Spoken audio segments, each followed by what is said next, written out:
Bueno, buenos días amigas, buenos días todos. Estamos aquí empezando este año 2017. Nuestro grupo se llama El Poder en Ti. Somos un grupo de amigas que nos reunimos para compartir desde hace 5 años y pues hemos optado por leer algunos libros que han nutrido mucho nuestras vidas. Hoy vamos a iniciar a leer Volver al Amor de Marianne Williamson y queremos compartirlo con más personas. Esperamos que este audio sea de provecho para mucha más gente. Cada una de nosotras se va a presentar. Yo soy Janet y mis amigas también van a comentar sus nombres. Yo soy Rita. Hola, yo soy Marieli. Hola, yo soy Janet también, pero mi nombre es Janet con J y mi otra amiga es Janet con Y. Ajá, sí. Bueno, chicos, sin más, empezamos. Marieli va a empezar leyéndonos. Ok, los principios. Capítulo 1, el infierno. El infierno no tiene cabida en un mundo cuya hermosura puede todavía llegar a ser tan deslumbrante y abarcadora que solo un paso la separa del cielo. Punto 1, la oscuridad. Tu viaje hacia la oscuridad ha sido largo y penoso y te has adentrado muy profundamente en ella. Lo que sucedió con mi generación fue que nunca crecimos. El problema no es que estemos perdidos o seamos apáticos, narcisistas o materialistas. El problema es que nos sentimos aterrados. Muchos sabemos que tenemos lo que se necesita: la presencia, la educación, el talento, las credenciales. Pero en ciertos dominios estamos paralizados. No nos detiene algo de afuera, sino algo de adentro. Nuestra opresión es interna. No nos refrena el gobierno, ni el hambre, ni la pobreza. No tenemos miedo de que nos envíen a Siberia. Tenemos miedo y punto. Un miedo difuso. Tenemos miedo de que nuestra relación de pareja no sea la que necesitamos, o de que sí lo sea. Tenemos miedo de no gustar a los demás o de gustarles. Tenemos miedo del fracaso o del éxito. Tenemos miedo de morirnos jóvenes y también de envejecer. Tenemos más miedo de la vida que de la muerte. Se diría que habríamos de sentir cierta compasión por nosotros mismos, inmovilizados como estamos por cadenas emocionales. Pero no es así. Solo nos sentimos avergonzados de nosotros mismos porque pensamos que a estas alturas deberíamos ser mejores. A veces cometemos el error de creer que los demás no tienen tanto miedo como nosotros, y eso solo sirve para asustarnos más. Quizás ellos sepan algo que nosotros no sabemos, tal vez nos falte algún cromosoma. En nuestros días está de moda culpar prácticamente de todo a los padres. Pensamos que por su culpa tenemos tan poca autoestima. Si ellos hubieran sido diferentes, estaríamos rebosantes de amor por nosotros mismos. Pero si te fijas bien en la forma en que te trataban tus padres, verás que salvo casos extremos, cualquier maltrato que hayas recibido en el pasado de ellos era leve si lo comparas con la forma en que te maltratas tú hoy. Es verdad que quizás tu madre te haya dicho muchas veces: jamás serás capaz de hacer eso. Pero lo que tú te dices ahora es: eres idiota, nunca haces nada bien, la cagaste, te odio. Quizás ellos nos hayan tratado mal, pero nosotros somos crueles. Nuestra generación se ha hundido en un autoaborrecimiento apenas disimulado. Y siempre, desesperadamente, incluso, estamos buscando una salida, ya sea por la vía del crecimiento o por la de la huida. Tal vez como este diploma lo consigamos, o con este trabajo, este seminario, este terapeuta, esta relación, esta dieta o este proyecto. Pero con demasiada frecuencia la medicina no llega a curarnos y las cadenas se hacen cada vez más gruesas y estrechas. Los mismos seriales se repiten con diferentes personas en diferentes ciudades. Empezamos a darnos cuenta de que el problema somos, de alguna manera, nosotros mismos. Pero no sabemos qué hacer con ese descubrimiento. No tenemos suficiente poder para frenarnos. Todo lo saboteamos, todo lo abortamos. Nuestra carrera, nuestras relaciones, hasta nuestros hijos. Bebemos, nos drogamos, controlamos, nos obsesionamos, codependemos, comemos en exceso, nos escondemos, atacamos. La forma no viene al caso. Somos capaces de encontrar un montón de maneras diferentes de expresar hasta qué punto nos odiamos. Pero sin duda lo expresaremos. La energía emocional tiene que ir a alguna parte Y el autoaborrecimiento es una emoción poderosa. Si se vuelve hacia adentro, se convierte en nuestros infiernos personales. Adicciones, obsesiones, compulsiones, depresión, relaciones violentas, enfermedades. Proyectado hacia afuera, se convierte en nuestros infiernos colectivos. La violencia, la guerra, el crimen, la opresión. Pero todo es lo mismo. El infierno también tiene muchas mansiones. Recuerdo hace años haber tenido una imagen mental que me asustó terriblemente. Veía una niña dulce e inocente que llevaba un delantal blanco de organdi, acorralada contra la pared, gritando desesperadamente. Una mujer maligna e histérica le atravesaba repetidas veces el corazón con un cuchillo. Yo sospechaba que eran ambos personajes, que los dos vivían como fuerzas psíquicas dentro de mí. A medida que pasaban los años, iba sintiendo cada vez más miedo de aquella mujer del cuchillo. Era algo activo dentro de mí, escapaba totalmente de mi control y yo tenía la sensación de que quería matarme. Cuando estaba más desesperada, busqué un montón de maneras de salir de mi infierno personal. Leí libros sobre la forma en que la mente crea nuestra experiencia, sobre cómo el cerebro es una especie de ordenador biológico que elabora cualquier información que introduzcamos con nuestros pensamientos. Piensa en el éxito y lo alcanzarás. Si esperas fracasar, lo conseguirás. Leía. Pero por más que me forzaba en cambiar mis pensamientos, seguía volviendo a lo que más me dolía. Se produjeron avances pasajeros. Me esforzaba por tener una actitud más positiva, por recuperarme y conocer a otro hombre o conseguir un nuevo trabajo. Pero volvía siempre a la pauta familiar de traicionarme a mí misma. Finalmente me portaba de una manera odiosa con el hombre o saboteaba el trabajo. Perdía 5 kilos y los recuperaba rápidamente, aterrorizada por la sensación de parecer atractiva. Lo único que me asustaba más que no llamar la atención de los hombres era provocarle en exceso. El surco del sabotaje era profundo y su funcionamiento automático. Es cierto que podía cambiar mis pensamientos, pero no de forma permanente.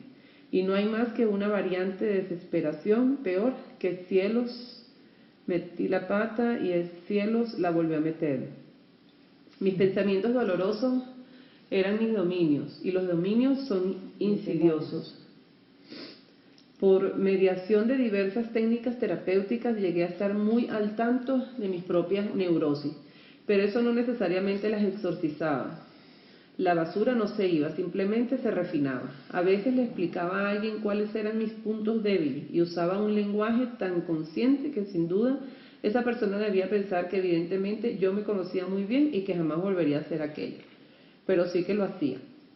Reconocer mis debilidades no era más que una manera de desviar la atención y entonces perdía los estribos y me comportaba de una manera atroz y escandalosa con tal rapidez y naturalidad que nadie, y yo menos que nadie, podía hacer nada para detenerme antes de haber arruinado por completo una situación.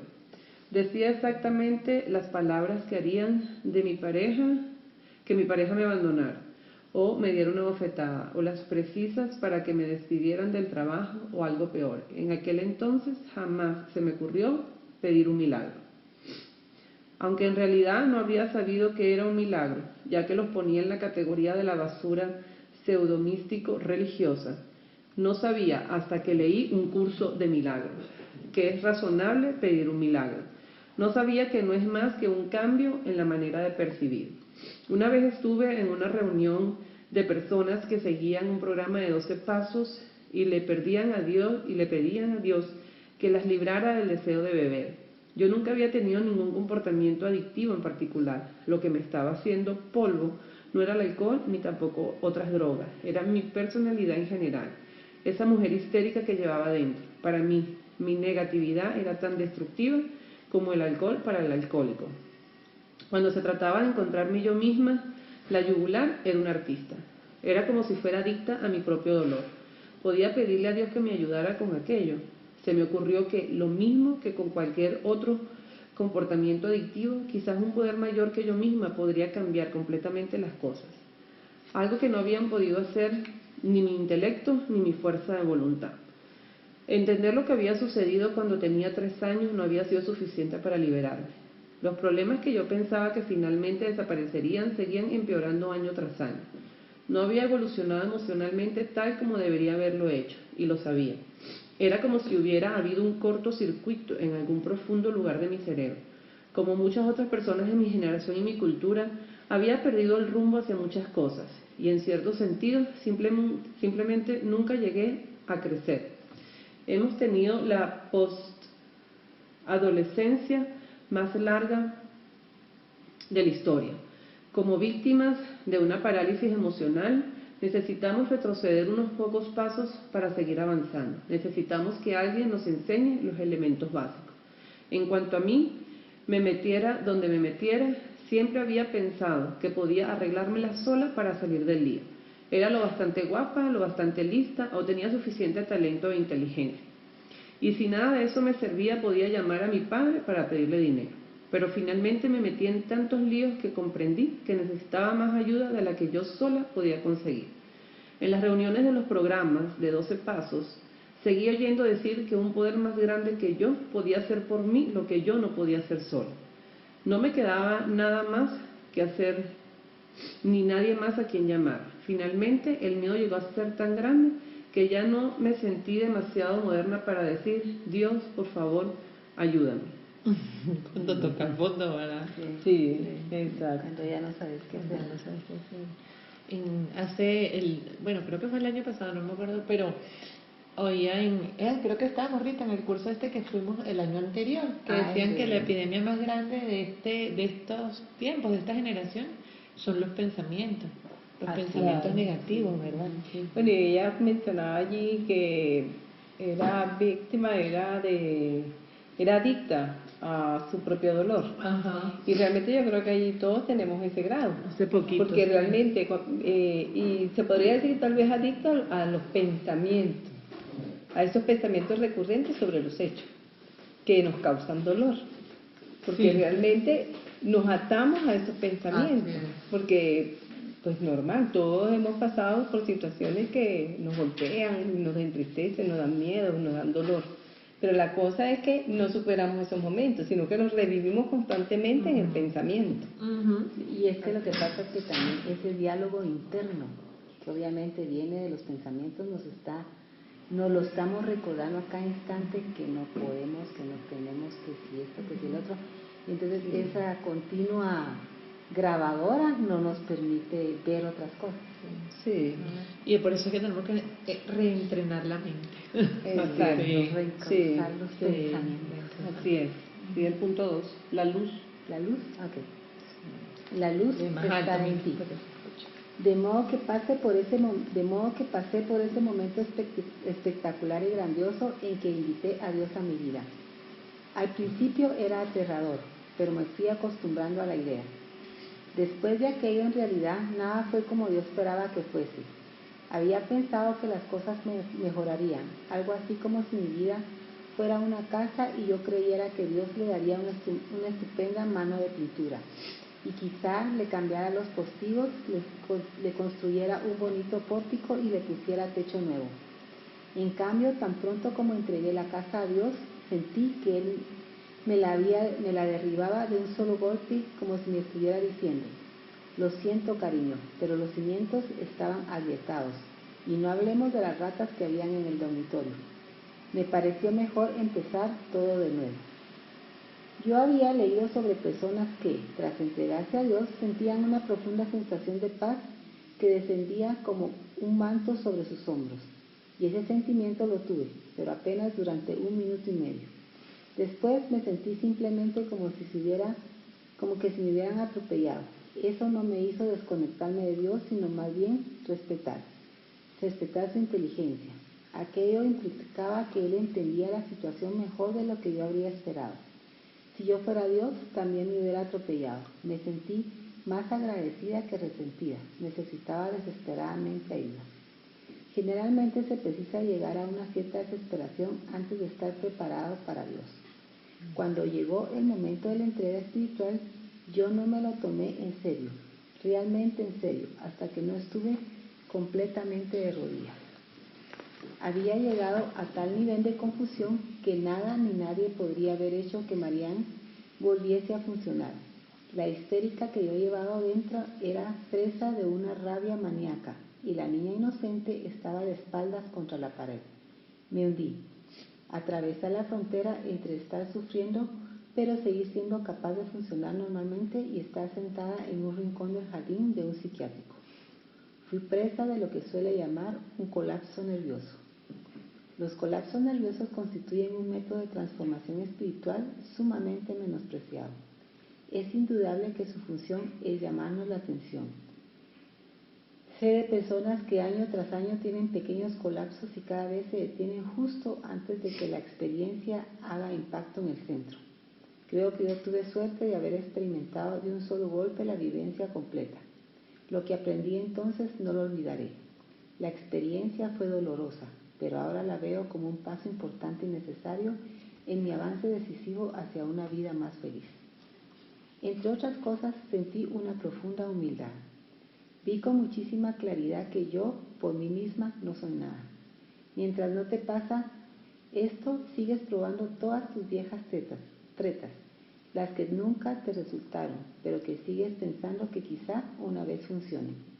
Cuando te has hartado y ya no puedes seguir con lo mismo, considera la posibilidad de que haya un camino mejor.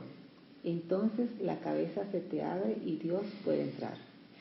Durante aquellos años me sentía como si el cráneo me hubiera estallado, como si se hubieran desparramado en miles de pedacitos por el exterior. Después, muy lentamente, empezaron a reunirse de nuevo. Pero mientras mi cerebro estaba así al desnudo, fue como si le renovaran los cables, como si me hubiera sometido a alguna especie de cirugía psíquica. Sentí que me había convertido en algo diferente.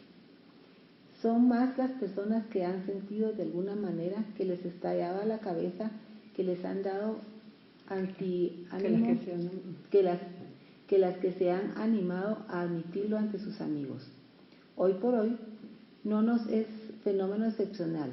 Actualmente la gente choca contra las paredes, social, biológica, psicológica y emocionalmente. Pero esto no es una mala noticia. En cierto sentido es algo nuevo. Mientras no terminas por caer de rodillas, apenas si estás jugando a la vida. Y en cierto nivel sientes miedo porque sabes que apenas si estás jugando. El momento de la entrega no es cuando se acaba la vida, es cuando comienza. No es que ese momento de eureka que es exclamar a Dios lo sea todo y que en lo sucesivo uno se encuentre en el paraíso. Simplemente has empezado la ascensión, pero ahora sabes que ya no estás corriendo en círculo al pie de la montaña sin llegar nunca realmente a ninguna parte, soñando con la cumbre y sin la menor idea de cómo llegar a ella. Para muchas personas las cosas tienen que ponerse muy mal antes de que haya un cambio. Cuando realmente tocas fondo, entonces llega el júbilo de la liberación y reconoces que en el universo hay un poder más grande que tú, que puede hacer por ti lo que tú no puedes hacer.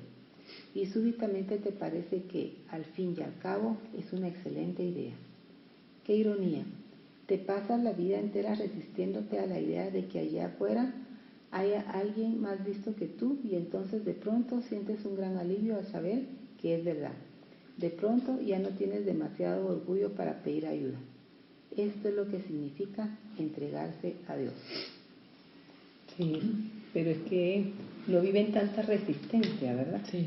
Uno vive sosteniendo las situaciones y acomodándole, buscando de qué manera puedo salir, de qué manera lo puedo hacer, pero realmente uno no se está siendo consciente de lo que uno está sintiendo. Uno está viendo solo el hecho. O sea, está pasando esto, déjame ver cómo lo soluciono, pero realmente uno no se está siendo consciente de que, sí, esto me está afectando y de qué forma. Entonces, por eso es que uno nunca llega a la rendición así tan fácil. Sí. No, porque uno anda siempre buscando las maneras de ver cómo sale uno de la situación. Sí, y creo que eso más o menos es lo que nos van enseñando en la vida, ¿verdad? Sí. Yo, por ejemplo, pienso que durante todo mi crecimiento, y creo que en la universidad así como que rematé, lo que hice fue como desconectarme de mí misma, o sea, como el no sentir, el no darme cuenta de lo que yo estaba viviendo estaba causando en mí misma. Y creo que eso un poco también era lo que uno vivía día a día en la casa, ¿verdad? La gente hacía